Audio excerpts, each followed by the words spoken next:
Hello my dear future stars. तो my self अंकित और आज मैं पढ़ाने जा रहा हूँ केमिकल बॉन्डिंग का सेकंड लेक्चर।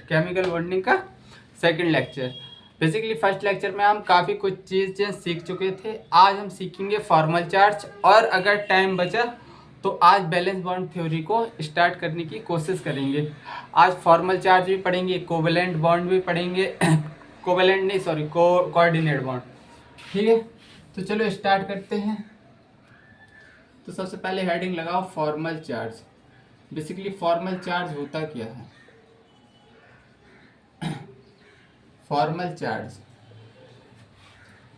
सपोज दैट मैं एक दो स्पीसीज तुम्हारे सामने लिख रहा हूँ, जैसे मॉलिक्यूल SO4-2 लिख रहा हूँ, CO3-2 लिख रहा हूँ। अगर मैं इसका स्ट्रक्चर बनाऊँ तो इसका स्ट्रक्चर कुछ कैसे बनेगा?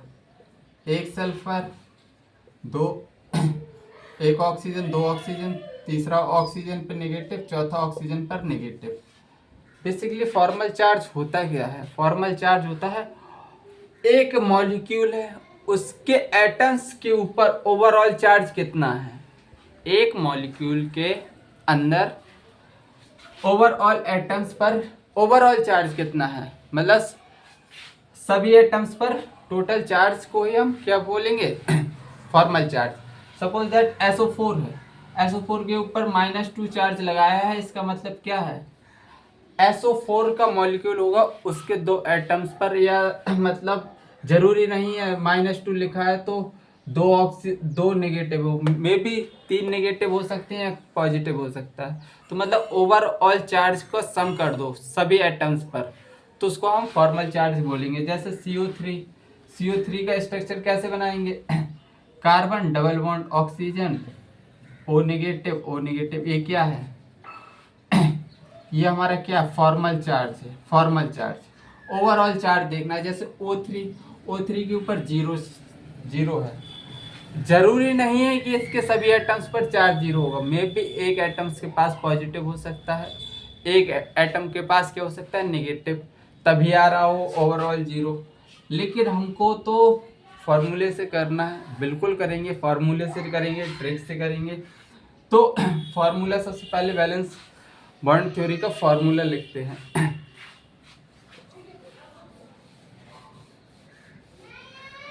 फॉर्मूला क्या है? फॉर्मल चार्ज का फॉर्मूला, इसी से सब काम होने वाला है। V minus B minus B और U। फॉर्मल चार्ज का ये फॉर्मूला है। अब ये VBU क्या है? ये FC क्या है? Formal charge. FC क्या है? Formal charge. फॉर्मल चार्ज है। V क्या है? Number of balance electron. Number of balance electron को हम B से डिनोट करेंगे। Number of balance electron. और U का मतलब क्या है? Number of unshared electron. क्या है? Number of unshared electron. Number of unshared electron. बस इस फॉर्मूले को याद रख लो। एनसीईआरटी में गिवन है, वो फॉर्मूला थोड़ी कॉम्प्लिकेटेड है, इसलिए इसका इजी वर्जन लाया हूँ। तुम नीट का पेपर दे रहे हो, नीट के पेपर में जितनी हल्की चीज़ें होंगी उतना ही बेटर रहेगा। काफ़ी लंबा चौड़ा फॉर्मूला लिखा है एनसीईआरटी में, उसको हमको बिल्कुल फॉलो नहीं करना है। और मैं तो इसको भी बोलूँगा, इसको भी फॉलो मत करना। बस मतलब एक क्वेश्चन मैं इस फॉर्मूले से करके दिखा दे रहा हूँ, बकाया में ट्रिक्स बता दूंगा। सीधा मतलब तुम विद इन सेकेंड निकाल लोगे फॉर्मल चार्ज कितना होगा।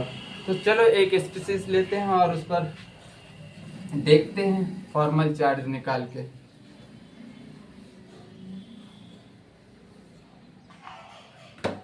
सपोज दैट एक एग्जाम्पल ले रहा हूँ SO4-2 का। अब एक सल्फर है, सल्फर के पास बैलेंस इलेक्ट्रॉन कितने होते हैं? 6 बैलेंस इलेक्ट्रॉन होते हैं। 1 2 3 4 5 6, ऐसे ही लिख दो। ठीक है, 5 6। देखो एक ऑक्सीजन इधर जुड़ेगा, ऑक्सीजन के पास बैलेंस इलेक्ट्रॉन टोटल कितने होते हैं 6, लेकिन इधर से मैं, रुक जाओ पहले बॉन्ड मत बनाओ, पहले बैलेंस इलेक्ट्रॉन ही लिखो। इसके पास बैलेंस इलेक्ट्रॉन 1 2 3 4 5 6, इसके पास बैलेंस इलेक्ट्रॉन 1 2 3 4 5 6, और इसके पास बैलेंस इलेक्ट्रॉन 1 2 3 4 5 6। इस ऑक्सीजन के पास 1 2 3 4 5 6।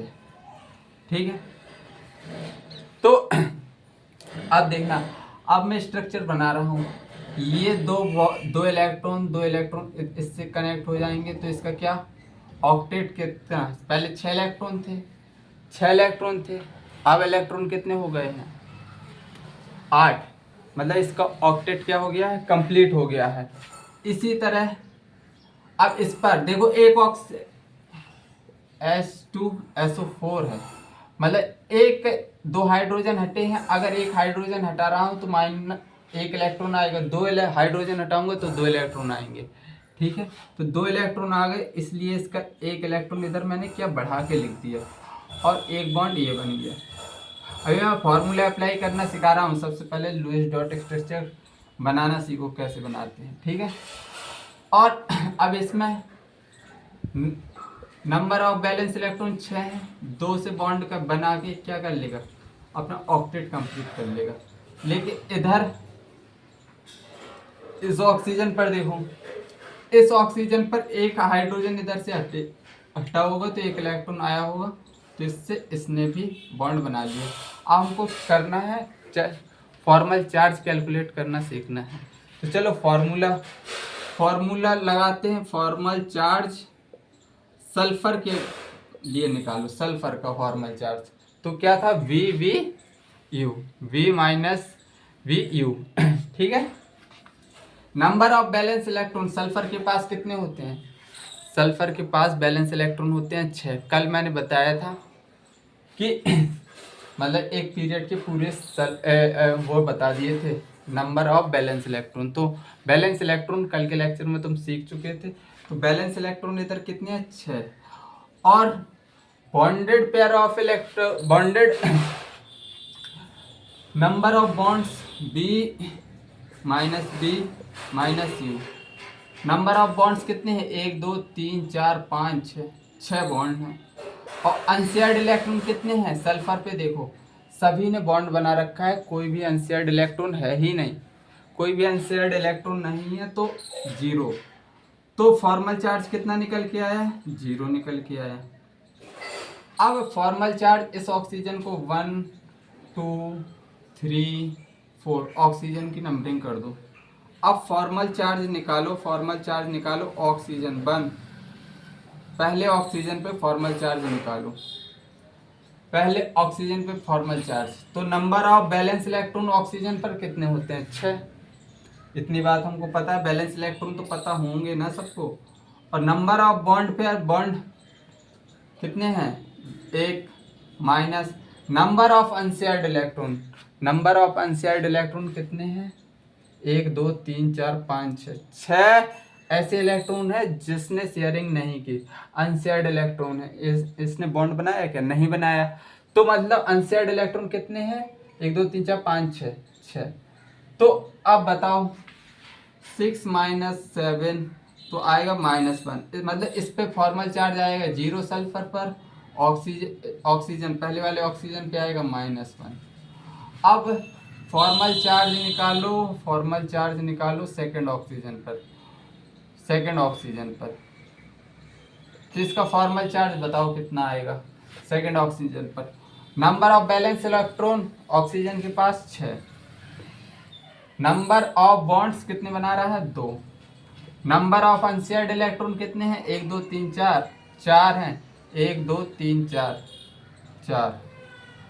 तो फॉर्मल चार्ज कितना आया 0, तो सेकंड ऑक्सीजन पर फॉर्मल चार्ज कितना है 0। अब थर्ड ऑक्सीजन पर निकालो फॉर्मल चार्ज, किस पर, थर्ड ऑक्सीजन पर। तो number of balance electron oxygen के पास होते हैं 6, और बॉन्ड्स कितने बना रखे हैं 1, और नंबर ऑफ अनशेयर्ड इलेक्ट्रॉन है 6, 1 2 3 4 5 6। तो -1 आएगा। मतलब थर्ड ऑक्सीजन पे क्या है, -1 चार्ज। क्या है, -1 चार्ज। अब फोर्थ ऑक्सीजन का भी देख लो, फॉर्मल चार्ज किस पे, फोर्थ ऑक्सीजन पर भी देखो। नंबर ऑफ बैलेंस इलेक्ट्रॉन कितने हैं होते हैं ऑक्सीजन पर, 6। बॉन्ड्स कितने बना रखे हैं, 2। और अनशेयर्ड इलेक्ट्रॉन कितने हैं, 4। तो आंसर आ गया 0, मतलब इस पर भी 0। अब मैं बोल रहा हूँ ये फॉर्मूला बिल्कुल मत लगाओ, ये वाला फॉर्मूला तुमको याद ही नहीं रखना। जितने इलेक्ट्रॉन जितने बैलेंस इलेक्ट्रॉन हैं और जितने इलेक्ट्रॉन होने चाहिए, इन्हीं दो का खेल है। मतलब बैलेंस इलेक्ट्रॉन कितने हैं होते हैं, 6। और हैं कितने, 7। 6 - 7 -1। कितने बैलेंस इलेक्ट्रॉन हैं, 6। और मतलब होने कितने चाहिए, 6। 6 - 6 0। कितने बैलेंस इलेक्ट्रॉन हैं, 6। होने कितने चाहिए, टोटल बैलेंस इलेक्ट्रॉन 1 2 3 4 5 6 7 हैं। होने कितने चाहिए, 6। तो इसमें कितने इलेक्ट्रॉन हैं, 6। और होने कितने चाहिए, 6। भाई आंसर आ गया इसका। ऑक्सीजन बन का नहीं निकाला अभी मैंने, ऑक्सीजन बन का 7 - 6। अरे यार -1 आएगा ना, 7 - 6। जितने है माइनस जितने होने चाहिए, जितने हैं माइनस जितने होने चाहिए। इधर 7 बैलेंस इलेक्ट्रॉन है, होने चाहिए 6। जितने हैं जितने होने चाहिए माइनस कर दो, आंसर आ जाएगा हमारा बेसिकली। ठीक है, आई थिंक ये समझ में आ गई होगी बात।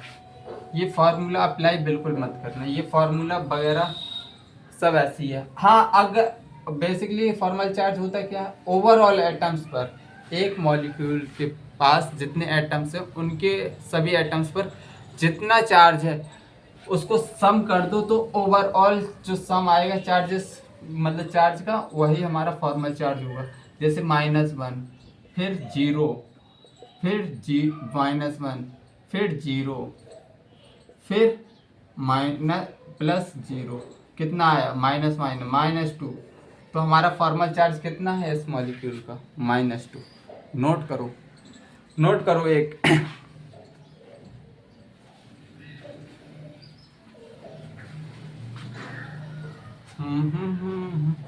चीज़ें एकदम समझ में आ रही होंगी। कुछ भी इसमें ज़्यादा कुछ एफर्ट्स लगाने की ज़रूरत नहीं है। देखो एक डायरेक्ट विदाउट फार्मूला से करके दिखा दूँ।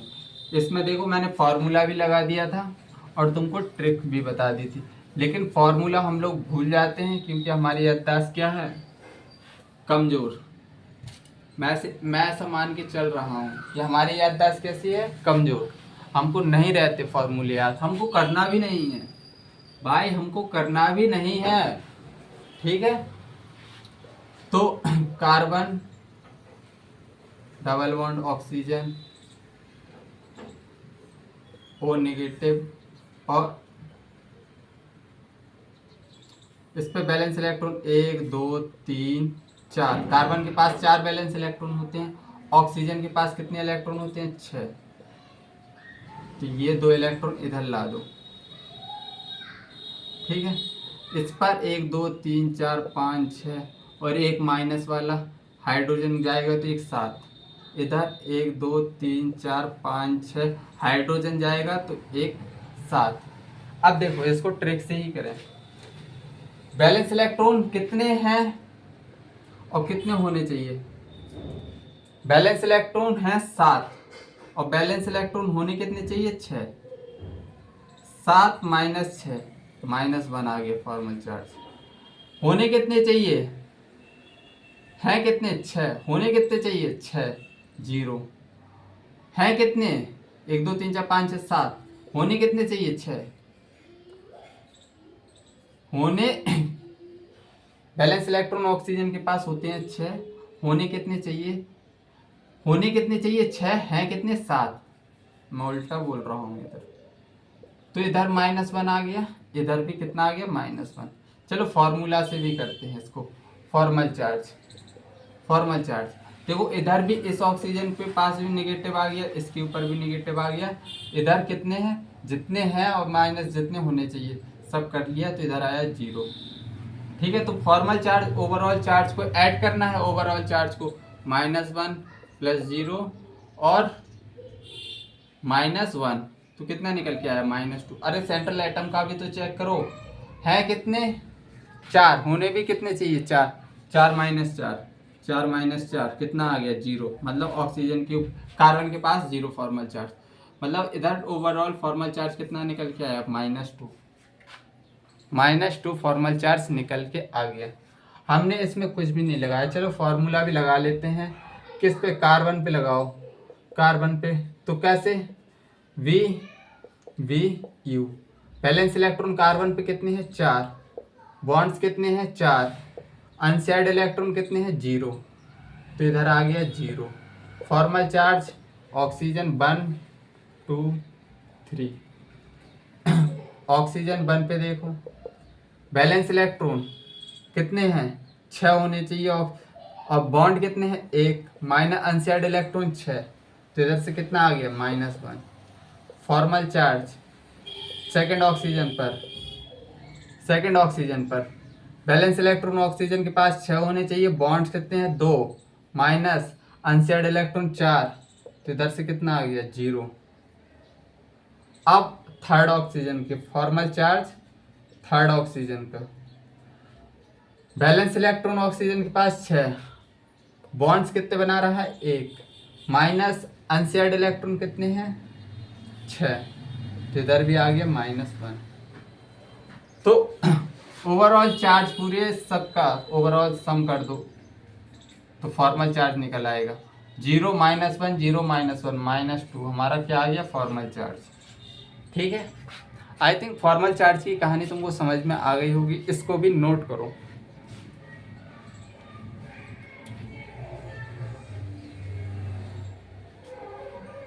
अब हम स्टार्ट करेंगे कोऑर्डिनेट बॉन्ड समझेंगे।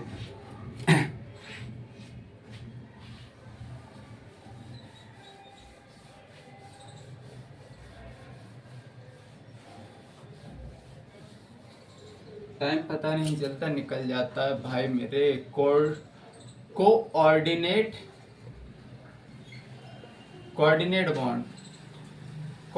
बॉन्ड बेसिकली एक टाइप ऑफ कोवेलेंट बॉन्ड है। क्या टाइप ऑफ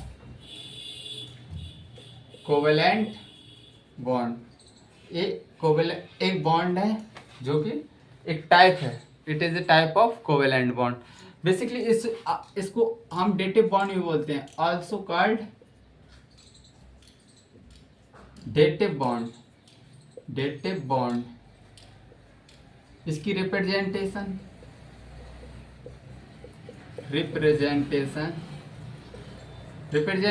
हम इसकी कैसे करते हैं, सिंपली एक एरो बना दो, एरो, यही क्या है हमारा कोऑर्डिनेट बॉन्ड। अगर इसको इस तरह नहीं लिखना है तो अगर मुझे एक लाइन बना दो, जहाँ एरो का हेड है उधर लगा देना नेगेटिव और जहाँ टेल है उधर लगा देना पॉजिटिव। दूसरा रिप्रेजेंटेशन ऐसे है, हम दोनों तरह से रिप्रेजेंट करके देखेंगे मॉलिक्यूल्स में, सब कुछ समझेंगे। और ठीक है, अगर एक बात बताना, सपोज दैट ए है और ए बी है, इसके पास भी एक इलेक्ट्रॉन है, इसके पास भी एक इलेक्ट्रॉन है, तो जो ये बॉन्ड बना है ये क्या किससे बना है, इक्वल शेयरिंग से। ये किससे बना है बॉन्ड, इक्वल शेयरिंग से, इक्वल शेयरिंग है, तो मतलब ये कौन सा बॉन्ड है, कोवेलेंट बॉन्ड। मतलब जहाँ जहाँ पर तुमको इक्वल शेयरिंग देखने को मिलेगी वहाँ वहाँ पर कोवेलेंट बॉन्ड होगा। और अगर सपोज दैट ए है और बी के पास 2 इलेक्ट्रॉन हैं, ये भिखारी है, ये क्या है भिखारी, इसके पास कोई इलेक्ट्रॉन नहीं है, ये बॉन्ड कैसे बन सकता है, ये बोलेगा मेरे दोनों बॉन्ड अपन दोनों लोग शेयर कर लो। मतलब अब क्या हो रही है, अनइक्वल शेयरिंग। पहले दोनों के पास एक एक इलेक्ट्रॉन था, दोनों ने बॉन्ड बना लिया। अब इसके पास तो 2 इलेक्ट्रॉन हैं, एक के पास कोई इलेक्ट्रॉन नहीं है, ये बोलता है हम तो भिखारी हैं, हमसे अगर किसी को बॉन्ड बनाना है तो बेटा दोनों से शेयर करो। मतलब इधर क्या हो रही है, दोनों ही अपने दोनों इलेक्ट्रॉन शेयर कर रहा है ए के साथ। अगर दोनों इलेक्ट्रॉन शेयर कर रहा है तो इधर हो रही है अनइक्वल शेयरिंग, क्योंकि इसके पास 2 इलेक्ट्रॉन है, इसके पास इलेक्ट्रॉन है ही नहीं। इधर क्या हो रही है, अनइक्वल शेयरिंग। अनइक्वल शेयरिंग, अगर अनइक्वल शेयरिंग हो रही है तो इसको बोलेंगे coordinate covalent bond. Coordinate covalent bond, coordinate covalent bond है। इसको हम क्या बोल सकते हैं, और डेटिव बॉन्ड। डेटिव बॉन्ड ऊपर लिखा है ना, कोऑर्डिनेट बॉन्ड को हम डेटिव बॉन्ड भी बोलते हैं। ठीक है, इतनी बात समझ में आई है। तो चलो और आगे कहानी बढ़ाते हैं कोऑर्डिनेट बॉन्ड की। कोऑर्डिनेट बॉन्ड बेसिकली बनता कब है, अनइक्वल शेयरिंग से बनता है। इतनी बात तो समझ में आ गई। सपोज दैट ए है और ये डी है। ए से एक्सेप्टर है, ये क्या है, एक्सेप्टर, और डी से जो डिनोट कर रहा हूँ डोनर है, डोनर। इसके पास 2 इलेक्ट्रॉन है, तभी तो ये डोनेट कर पाएगा। अरे भाई मेरे पास पैसे हैं तभी तो मैं किसी को डोनेट करूँगा, दूंगा। और इसके पास क्या है, खाली कटोरा, इसके पास कोई इलेक्ट्रॉन नहीं, एक्सेप्टर के पास। अब जब डोनर अपने जैसे मुझे पैसे देना है तो मैं उसी इंसान को दूंगा जिसके पास है नहीं। ऐसे थोड़ी मेरे पास पैसे हैं मैं जाऊं और मतलब मुझसे जिसके पास पैसा होगा वो पहली बात तो लेने नहीं आएगा, आएगा ही क्यों। और मैं जाके दूंगा कि ले भाई कर्जा ले ले मुझसे, तो वो कहेगा बेवकूफ़ है क्या, मेरे पास खुद है इतना पैसा। इसी तरह डोनर एटम के पास लोन पेयर होता है और एक्सेप्टर के पास खाली कटोरा, भिखारी, मतलब भिखारी है। अब ये बोलता है कि मतलब इलेक्ट्रॉन, मतलब ये पैसे देता है, ये लेता है, तो ये 2 इलेक्ट्रॉन की क्या करता है, अनइक्वल शेयरिंग करता है। डोनर अपने इलेक्ट्रॉन क्या इस डब्बे में दे देता है, और खाली कटोरे में अनइक्वल शेयरिंग कर लेता है। तो जो डोनर मतलब जो लोन पे डोनेट करता है उसको हम क्या बोलते हैं, लुईस बेस बोलते हैं। क्या बोलते हैं, लुईस बेस। और जो लोन पेयर एक्सेप्ट करता है उसको हम बोलते हैं लुईस एसिड, लुईस एसिड। इतनी बात समझ में आई। तब लुईस एसिड और लुईस बेस के बीच में टकराव होगा तो कोऑर्डिनेट बॉन्ड का फॉर्मेशन होगा। क्या, जब लुईस एसिड और लुईस बेस के बीच में टकराव होगा, बॉन्ड बनेगा, तो पर हमेशा कोऑर्डिनेट बॉन्ड ही बनने वाला है। इतनी बात अपने दिमाग में घुसा लो। बेसिकली लुईस एसिड होते क्या हैं, लुईस एसिड होते हैं जिनके पास क्या होता है, वैकेंट ऑर्बिटल, खाली कटोरा मतलब वैकेंट ऑर्बिटल होते हैं। और लुईस एसिड कब कहेंगे, इनके पास टेंडेंसी होती है, tendency to accept electron pair. ये इलेक्ट्रॉन पेयर को आराम से एक्सेप्ट कर लेते हैं, tendency to accept lone pair. Lone pair accept करने की क्या होती है, टेंडेंसी होती है लुईस एसिड के पास। अच्छा एग्जाम्पल भी लिखवा दीजिए। वैसे तो मैंने ये पता लुईस एसिड लुईस बेस अच्छे से पढ़ा दिया है तुमको, तो ये रिस्पांस तुमको खुद देना चाहिए अपने मतलब खुद से। BeCl2 B2H6 ये सभी क्या है, लुईस एसिड है। और भी हो सकते हैं लेकिन इतने ही काफ़ी है लिखे। ठीक है, अब लुईस बेस क्या होते हैं, लुईस बेस क्या होते हैं, अरे भाई लुईस बेस, तो लुईस बेस क्या होते हैं, सबसे पहले ए क्या होते हैं, लोन पेयर डोनर होते हैं। क्या होते हैं, लोन पेयर डोनेट करते हैं। अगर लोन पेयर प्रेजेंट होगा तभी तो डोनेट करेंगे। लोन पेयर इसमें क्या होना चाहिए, शुड बी प्रेजेंट। और दूसरी ऑक्टेट, क्या ऑक्टेट कैसा होना चाहिए, कंप्लीट ऑक्टेट होना चाहिए, मतलब 8 इलेक्ट्रॉन होने ही चाहिए उसके पास। ऑक्टेट क्या होना चाहिए, ऑक्टेट कंप्लीट होना चाहिए। कंप्लीट।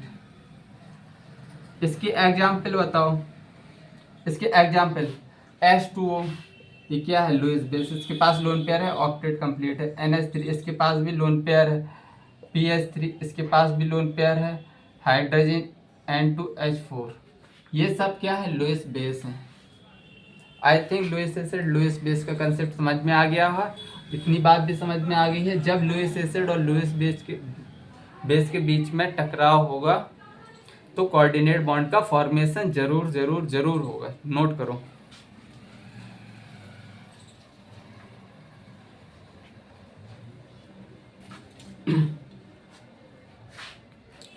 चलो अब आगे बढ़ते हैं।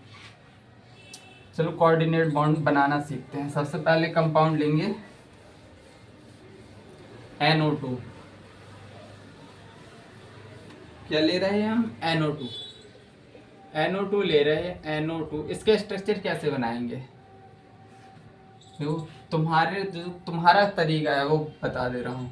तुम क्या करोगे, नाइट्रोजन के पास कितने बैलेंस इलेक्ट्रॉन होते हैं, 6, और ऑक्सीजन के ऊपर कितने होते हैं, 1 2 3 4 5 6, और ऑक्सीजन के पास 1 2 3 4 5 6, ऐसे 6 इलेक्ट्रॉन इसके पास होते हैं। 6 इलेक्ट्रॉन इसके पास बैलेंस इलेक्ट्रॉन। अब एक कंडीशन क्या है, ये ऑक्सीजन अपने एक बॉन्ड इधर बना लेगा, एक बॉन्ड इधर, इसका ऑक्टेट क्या हो जाएगा, कंप्लीट। चलो हो गया कंप्लीट। अब ये भी अपना ऑक्टेट कंप्लीट करने के लिए यही काली करतूत करेगा। और अब देखो इस नाइट्रोजन के पास कितने, 1 2 3 4 5 6 7 8 9 इलेक्ट्रॉन हो गए भैया, 9 इलेक्ट्रॉन। और नाइट्रोजन की अगर कॉन्फ़िगरेशन लिखें 1s2 2s2 2p3 2p hydrogen helium lithium beryllium boron carbon nitrogen 4 3 7, बिल्कुल। अब देखो क्या 2s कितना है, 2s में एक डब्बा है, 2p में ये 2s है, 2p है। इसमें टोटल ऑर्बिटल कितने हैं, 4 ऑर्बिटल है, मतलब टोटल इलेक्ट्रॉन कितने आ सकते हैं, 8 इलेक्ट्रॉन आ सकते हैं। और सेकंड पीरियड का एलिमेंट है, सेकंड पीरियड के 8 इलेक्ट्रॉन आते हैं। ये तो 9 के साथ अपनी कुल छर्रे उड़ा रहा है, बिल्कुल। मतलब ये तो गलत स्ट्रक्चर है, ठीक है। तो इसको सुधारने के लिए, इसको सुधारेंगे कैसे, कोऑर्डिनेट बॉन्ड आएगा। ये क्या है, रॉन्ग स्ट्रक्चर है, ऐसा बिल्कुल नहीं बनाना। ऐसे बना लेना, नाइट्रोजन एक bond double bond double bond, 5 balance electron, oxygen के पास 6 बैलेंस इलेक्ट्रॉन, इस ऑक्सीजन के पास भी 6 बैलेंस इलेक्ट्रॉन। अब ये नाइट्रोजन क्या करेगा, इधर तो डबल बॉन्ड बना के इसका ऑक्टेट क्या हो गया, कंप्लीट हो गया इस ऑक्सीजन का। अब ये 2 बॉन्ड क्या करेगा, अनइक्वल शेयरिंग, कोऑर्डिनेट बॉन्ड के थ्रू इसको दे देगा, तो इसका भी ऑक्टेट कंप्लीट हो गया। अब नाइट्रोजन पे देखो 1 2 3 4 5 6 7 इलेक्ट्रॉन है, 7 इलेक्ट्रॉन है, चलेगा, बिल्कुल चलेगा। मतलब सेकंड पीरियड एलिमेंट, नोट लिख लो, एक नोट लिखो, second period element, second period element can not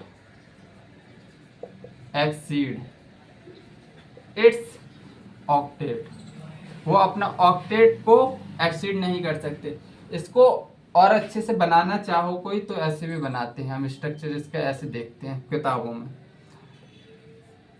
इस तरह देखते हैं ऐसे। आई थिंक यही स्ट्रक्चर तुमने देखा होगा, ठीक है। ये कोऑर्डिनेट बॉन्ड है। अगर मैं कोऑर्डिनेट बॉन्ड हटा रहा हूँ, सपोज दैट मैंने कोऑर्डिनेट बॉन्ड हटा दिया, तो इधर क्या आएगा, निगेटिव आएगा, इधर आएगा क्या, पॉजिटिव, ठीक है। वो भी कोऑर्डिनेट बॉन्ड ही है वैसे। चलो और आगे समझते हैं, एक और स्ट्रक्चर समझते हैं, NO3 माइनस। तुमको सब स्ट्रक्चर बनाने सिखा दूंगा।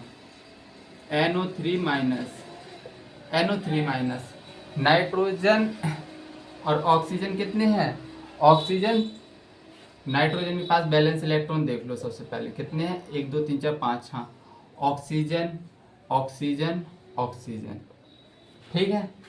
अब इसके पास निगेटिव 1 2 3 4 5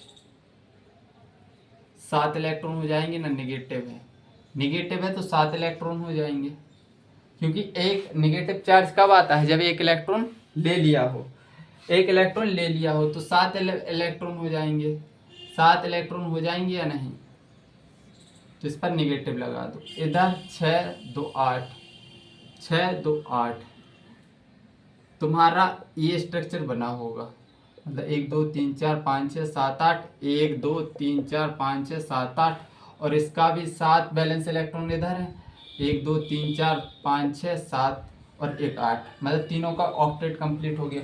लेकिन अब इस नाइट्रोजन को तो देखो, नाइट्रोजन को देखो, 1 2 3 4 5 6 7 8 9 10 इलेक्ट्रॉन, 10 इलेक्ट्रॉन है भाई इसके पास, 10 इलेक्ट्रॉन। क्या ऐसा पॉसिबल है? सेकंड पीरियड का एलिमेंट है, वो कभी अपना ऑक्टेट एक्सीड कर ही नहीं सकता, क्योंकि उसके पास जगह ही नहीं है।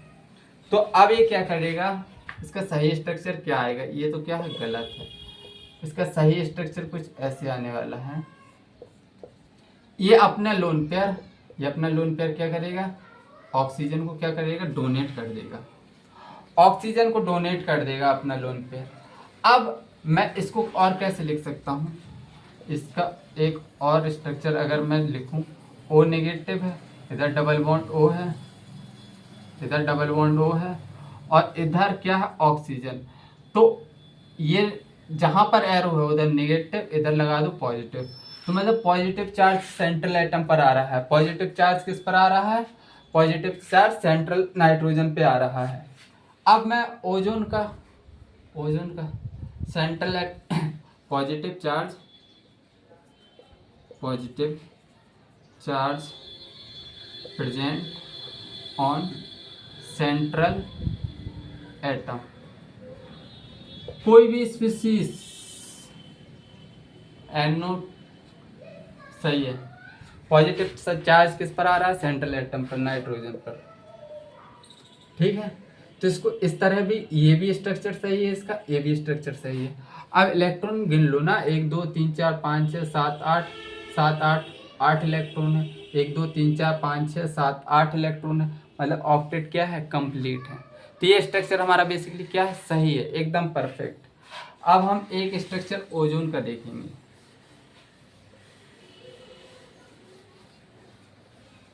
एग्जाम्पल O3, O3 का स्ट्रक्चर हम कैसे बना सकते हैं बताओ, कोई आइडिया दे सकता है थोड़ी बहुत। 1 2 3 4 5 6, 1 2 3 4 5 6, 1 2 3 4 5 6, तुम लोग क्या करोगे, इस तरह इसका ऑक्टेट कंप्लीट हो गया, इसका ऑक्टेट कंप्लीट हो गया, लेकिन ऑक्सीजन की अब दशा तो देखो, 1 2 3 4 5 6 7 8 9 10 इलेक्ट्रॉन है, 10 इलेक्ट्रॉन है, मतलब ये स्ट्रक्चर तो गलत है, क्योंकि सेकंड पीरियड का एलिमेंट क्या है, ऑक्सीजन। ऑक्सीजन 10 इलेक्ट्रॉन कैरी नहीं कर सकता है, तो ओजोन का स्ट्रक्चर कुछ ऐसे आएगा। इसके जो 2 लोन पेयर होंगे, इधर तो ये डबल बॉन्ड बनाएगा इससे, तो इसका ऑक्टेट क्या हो गया, कंप्लीट। अब ये क्या करेगा, अपने 2 बॉन्ड्स इसको क्या करेगा, डोनेट कर देगा, तो अनइक्वल शेयरिंग करके, अनइक्वल शेयरिंग करेगा, अनइक्वल शेयरिंग कर दी इसने, अनइक्वल शेयरिंग कर दी, तो ये लोन पेयर इसका ऑक्टेट क्या हो गया, कंप्लीट। अब इसको मैं दूसरी तरीके से कैसे लिख सकता हूँ, मैं इसको O नेगेटिव और डबल बॉन्ड O इस तरह लिख सकता हूँ। नेगेटिव इधर आएगा, टेल की तरफ आएगा पॉजिटिव। इसको मैं रेजोनेंस, अगर किसी को समझ में आता हो तो negative single bond double bond, मतलब रेजोनेंस चलेगा। ये नेगेटिव चार्ज इधर भी फ्लिक करेगा, मतलब ये नेगेटिव चार्ज, ये डबल बॉन्ड इधर शिफ्ट हो जाएगा, तो ऑक्सीजन पर इधर तो पॉजिटिव, सेंट्रल एटम पे पॉजिटिव चार्ज रहेगा, सेंट्रल एटम पे क्या रहेगा, पॉजिटिव चार्ज, ये नेगेटिव चार्ज इधर भी आ सकता है। तो ये स्ट्रक्चर दोनों सही है, मतलब तीनों स्ट्रक्चर सही है, हम ये तीनों स्ट्रक्चर बना सकते हैं। अब एक स्ट्रक्चर और है जो मैं डिस्कस करूंगा, अजाइड आयन का, N3- आयन। इस पर क्वेश्चन आ चुका है जेईई मेंस में, लेकिन वैसा क्वेश्चन नहीं आएगा, इसका स्ट्रक्चर आना चाहिए, क्योंकि एग्जामिनर अगर जेईई मेंस में दिया है तो नीट में इसको फेंकेगा थोड़ा बहुत अलग करके। तो इसका स्ट्रक्चर कुछ ऐसे बनता है, एक नाइट्रोजन, अब मैं गलत वाला नहीं बताऊंगा, ठीक है, नाइट्रोजन के पास बैलेंस इलेक्ट्रॉन कितने हैं? 5। इस नाइट्रोजन के पास इलेक्ट्रॉन कितने हैं? 5। और इस इलेक्ट्रॉन के पास कितने हैं? Lone pair balance electron 5। अब देखो, ये 3 इलेक्ट्रॉन इधर बॉन्डिंग कर लेंगे और ट्रिपल बॉन्ड बना लेंगे। 6 2 8, इसने तो अपना ऑक्टेट कंप्लीट कर लिया। अगर ये 2 बॉन्ड इधर बनाएगा तो 10 हो जाएंगे। अगर इसने क्या किया, इधर 2 बॉन्ड इस तरह बना लिए तो नाइट्रोजन के पास कितने हो जाएंगे? 6 4 10 इलेक्ट्रॉन। ये पॉसिबल है नहीं, पॉसिबल नहीं है। तो ये अपने 2 इलेक्ट्रॉन को क्या करता है? शेयरिंग करता है, शेयरिंग कोऑर्डिनेट बॉन्ड के थ्रू देता है। आई थिंक समझ में आया होगा। और एक नेगेटिव चार्ज है, देखो इसके पास 3 4 5 6 7 इलेक्ट्रॉन आ गए और एक नेगेटिव चार्ज है, तो इसके ऊपर नेगेटिव चार्ज लगा दो। मतलब अब ये क्या हो गया? इसका भी ऑक्टेट कंप्लीट हो गया। नेगेटिव चार्ज इस ऑक्सीजन पर लगाना है, ठीक है। अब इसको अगर मैं थोड़ा बहुत रेजोनेंस समझते हो तो अगर ये नेगेटिव चार्ज कहाँ जाएगा?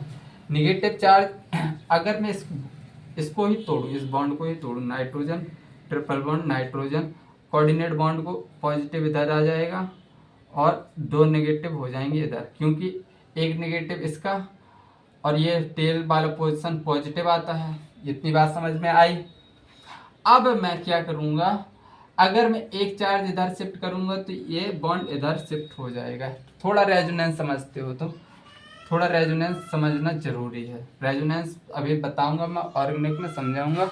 अगर इतना समझो, अगर ये बॉन्ड इधर आएगा तो नाइट्रोजन 4 5 बॉन्ड बिल्कुल झेल नहीं सकता, तो ये एक बॉन्ड इधर से लोन नेगेटिव चार्ज में कन्वर्ट हो जाएगा। नेगेटिव डबल बॉन्ड, नाइट्रोजन के पास पॉजिटिव और इधर डबल बॉन्ड और इधर एक नेगेटिव बचा है, तो ये आ सकता है कि तीनों नाइट्रोजन के ऊपर चार्ज बताओ, ठीक है।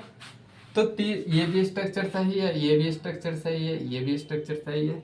तो अजाइड आयन पर क्वेश्चन आ भी चुका है जेई मेंस में आ चुका है, लेकिन वो बॉन्ड स्ट्रेंथ पर आया था।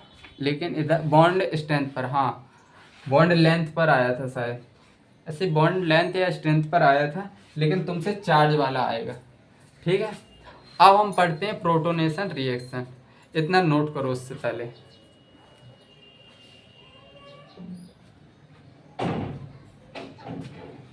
प्रोटोनेशन रिएक्शन पढ़ेंगे, प्रोटोनेशन रिएक्शन।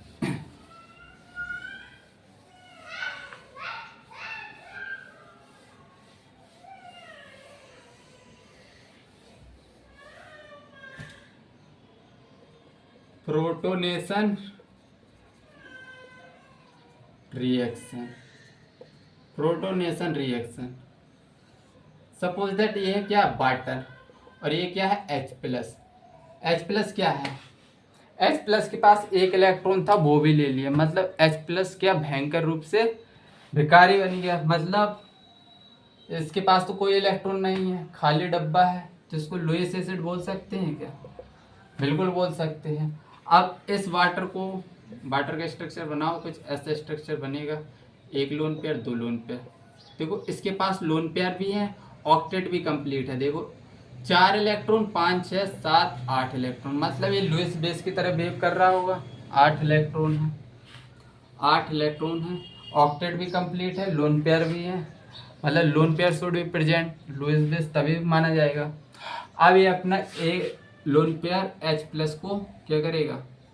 इसके भिखारी को, लुईस बेस है ये लुईस एसिड है, तो ये अपने एक लोन पेयर क्या करेगा? इसको दे देगा। और स्ट्रक्चर क्या बनेगी? स्ट्रक्चर बन के आएगी, ऑक्सीजन ने एक क्या कर दिया? H प्लस को क्या कर दिया? H प्लस को 2 lone pair in equal sharing कर ली कोवेलेंट बॉन्ड से। इधर तो लोन पेयर है,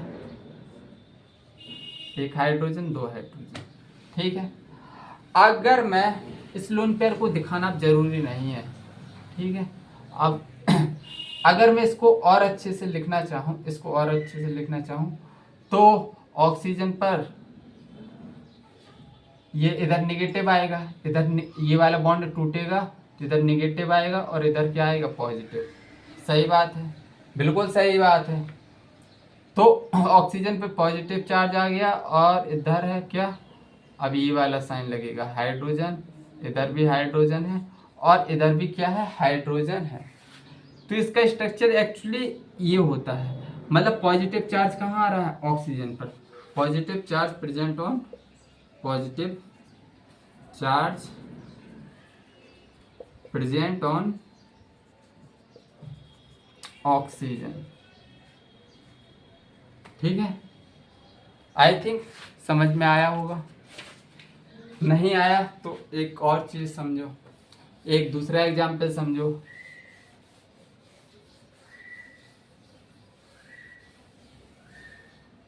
एग्जाम्पल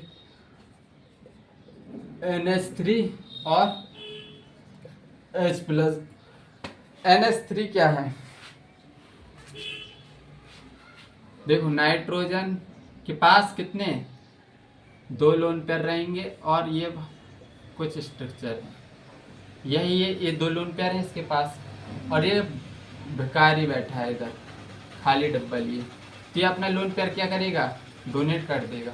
तो इसका स्ट्रक्चर क्या आएगा, नाइट्रोजन ये अपना चार्ज क्या H+ को क्या कर रहा है, डोनेट कर रहा है, और 1 हाइड्रोजन 2 हाइड्रोजन 3 हाइड्रोजन।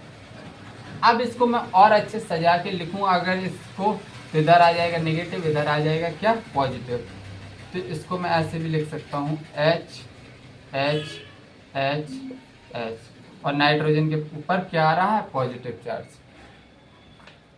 समझ आया, इसमें कुछ भी खास लग रहा है क्या, प्रोटोनेशन करवा रहे हैं, किसी को कोई दिक्कत आ रही है क्या, नहीं आनी चाहिए, बिल्कुल नहीं आनी चाहिए भाई, बिल्कुल नहीं।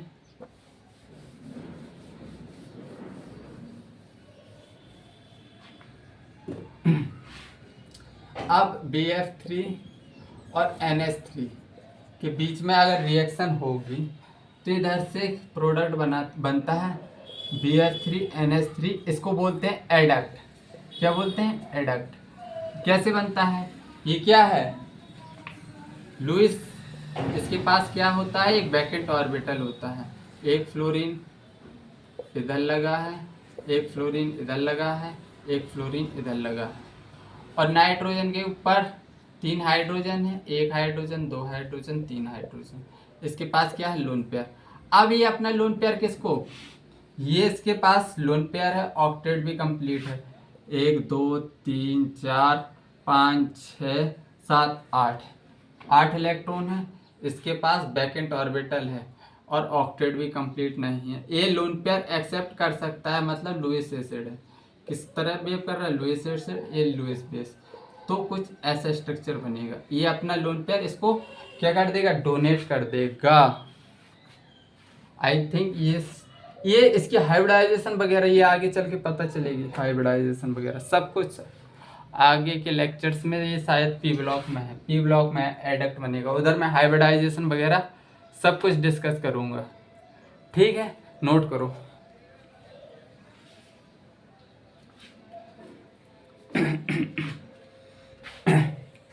देखो अब हम पढ़ेंगे valence bond theory.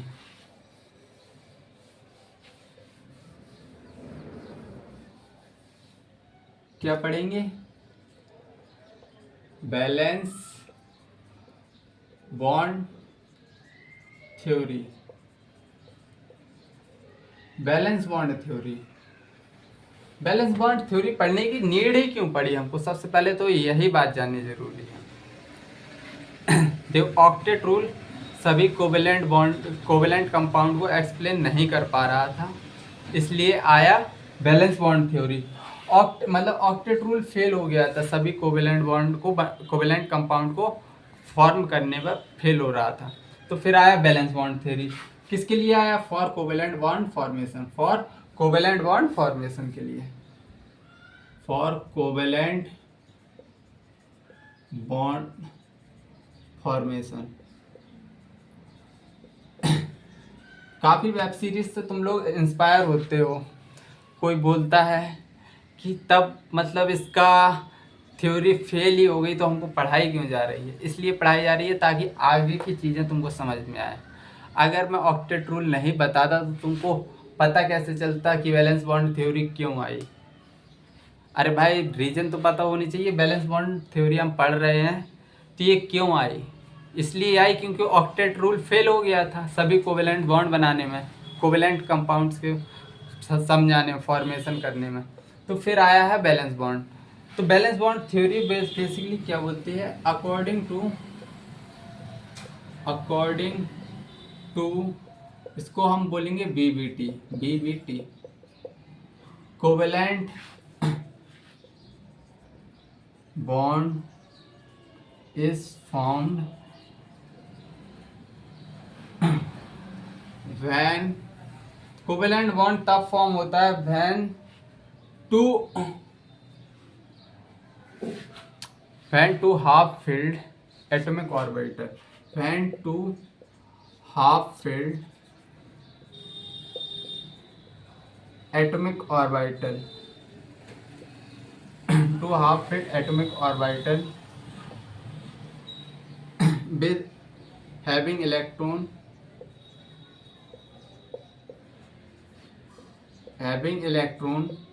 with opposite spin,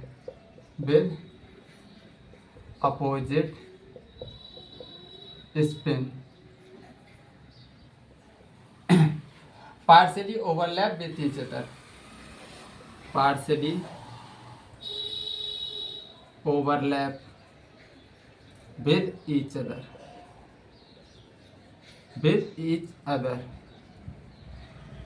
according to VBT covalent bond तब फॉर्म होता है when two half filled atomic orbital having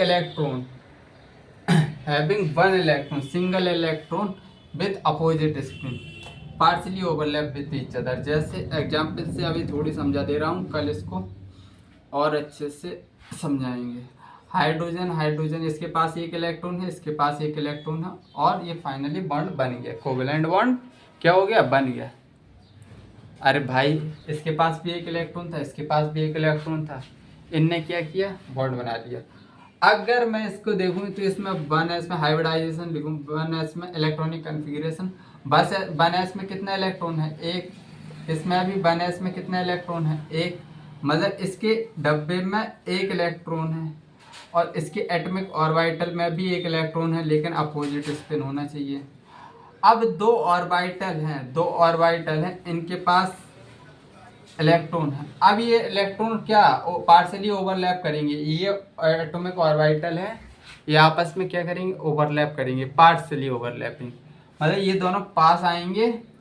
पास कैसे आएंगे? देखो इस तरह एक दूसरे के पास आए और पार्शली ओवरलैप किया, ये वाला इलेक्ट्रॉन इसका और ये वाला इलेक्ट्रॉन इसका, तो ये पार्शली ओवरलैपिंग हो गई, मतलब कोवेलेंट बॉन्ड का फॉर्मेशन हो गया है। मतलब इधर क्या है? ये है बेसिकली ओवरलैपिंग रीजन, ओवरलैपिंग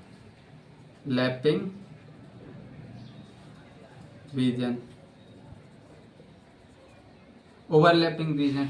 और इधर क्या हो रहा है? Formation of covalent bond. इधर क्या हो रहा है? Formation of covalent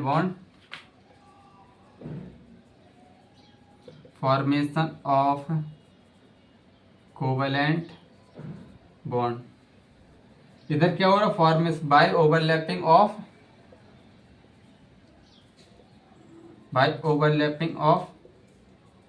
atomic orbital.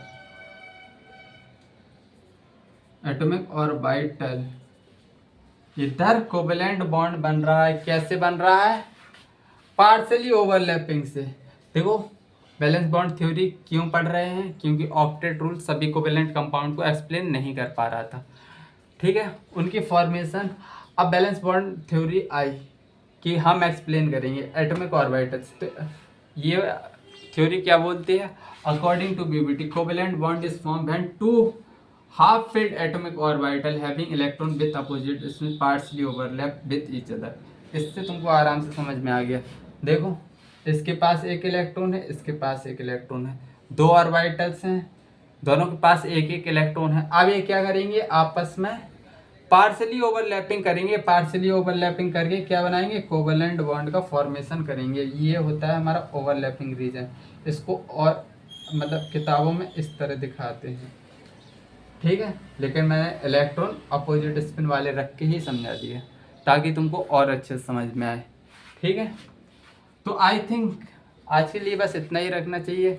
बकाया को बैलेंस बॉन्ड थ्योरी को कल हम आगे बढ़ाएंगे। आई थिंक आज का सेशन तुमको पसंद आया होगा। लाइक करो तो सब्सक्राइब करो। और यार पढ़ाई एक ऐसी चीज़ है जो करते रहना चाहिए कंसिस्टेंटली, मतलब कांस्टेंट रहना चाहिए इसमें।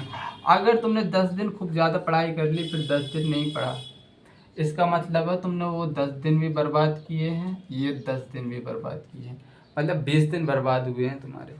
तो मतलब थोड़ा चाहे 2 पेज पढ़ो, डेली पढ़ो, रिवाइज करो। रिवाइज करने पर चीज़ें क्या रहती हैं, हाथ में रहती हैं। और मतलब ये ऐसा है कि हमारी ये मुट्ठी है, मुट्ठी में अगर इस साइड से पानी डालोगे तो इधर से लीकेज कितने ज़्यादा हैं, काफ़ी लीकेज हैं। तो इसी तरह है, तुमको चाहे कोई कितना भी दिमाग में डाल दे, अगर तुम रिवाइज नहीं करोगे ना तो इधर से लीकेज होगी।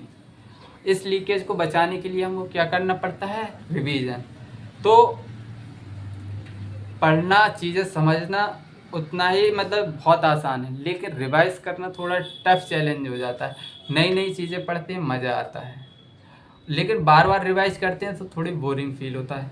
रिवाइज करो, पहले रिवाइज मत करने, पहले एक बार रिवाइज करो फिर न्यूमेरिकल्स करो, फिर अगर जो क्वेश्चन तुम्हारे नहीं बन रहे फिर दोबारा रिवाइज करो, फिर लगाओ क्वेश्चन, फिर बनेंगे। मतलब ऐसे ऐसे जब तुम 4-5 बार रिवाइज कर चुके होगे तो तुम्हारी टाइमिंग भी कम हो जाएगी। पहले लगेगा तुमको 1 घंटा रिवाइज करने में, फिर तुमको लगेगा आधा घंटा, फिर 15 मिनट बस।